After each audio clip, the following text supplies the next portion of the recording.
what we did. And every time there was an answer, we would go beating at that door. No, there must be a way to get permission to bring Bazentan into the country. Find out how. Medical Control Council. No, it's not possible because it's not registered. But it's registered everywhere else in the world. So why can't it be brought in here? There is a way. Section 21. Okay, let's go. Find the paperwork for Section 21. Let's get approval, specific approval. Then we realize, well, now how do you get it into the country? Oh, you can't import pharmaceuticals as an individual because, you're not a pharmacist, so that's illegal. Now you have to find an importing pharmacist. Most of them only do in bulk. No one does just for an individual. And so it went, and so it went. There were constant barriers to entry. We didn't give up, and we didn't take no for an answer. Ladies and gents, Jenna and Christy, welcome to KFM Breakfast. Thank you. Jenna has been diagnosed with pulmonary arterial hypertension, an illness caused by the narrowing of the arteries in the lungs. Tell us about how you were diagnosed. Basically, I was very breathless. I think that one of the reasons we've been successful, apart from the fact that we are perseverant, is that we have raised awareness for pulmonary hypertension in South Africa. So one of the things we realize is nobody knows what we're talking about when we say pH. In fact, if you say pulmonary hypertension, it sounds like something quite innocuous. The point is it's not. And we realized we had to raise awareness for the condition.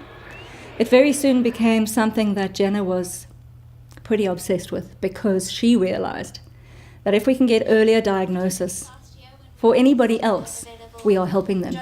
Because the earlier your diagnosis and the earlier your treatment, the better your chances. You know this. You all know this. So we started to raise awareness. And funnily enough, it just took off. I think, poor Jen, hectic, hard to be a poster girl, but you couldn't get a better one. Because she has not lain down. She has not turned around and said, I can't do this. She has shown unbelievable humility, courage. She still got, 7 distinctions for her matric, even though she could barely go to school. She wasn't well enough. So she was the perfect person to lead this campaign of driving awareness for this illness.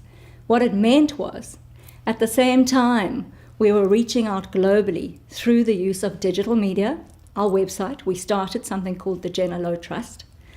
Through that trust, we could tell the story through the website of Jen.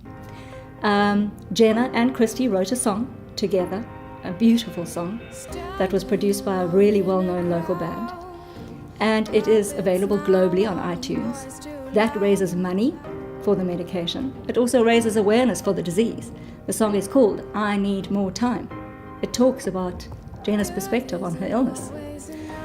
So that when we started to say, well, hold on, we need more expertise here because not that our South African doctors aren't great, they are, but they don't have experience with pH.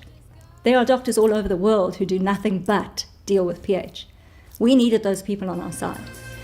And we started to build this awareness, and with it came the ability to reach out and say, where are these global experts? We did a lot of work in finding them. And when we reached out to Dr. David Badish in the US, or to the UK, or to Dr. Anne Kial in Sydney, their response was, are you joking? Of course we will help you. We would love to help you. We've heard of Jenna.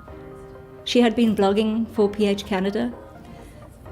Anne Kial in Sydney had heard her song. She said to me, I go to sleep at night with the words of her song ringing in my ears. I'm still breathing. These people have given their time, their expertise, their passion, their knowledge, free of charge. They have been incredible. They have willingly given all of that, come to South Africa, which I managed to get sponsored by Discovery Health, our medical aid in Cape Town, who stepped up and said, if we bring in the knowledge here and we can share it with everybody, then we will help you. And I have to say a huge thank you to Frank Gray from GlaxoSmithKline, because he did. He came to the party.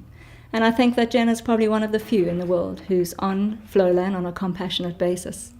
But we've had to do everything ourselves because, unlike anywhere else in the world, when you're on Flowland, you have a full backup 24 hours a day. We don't have that. So we've had to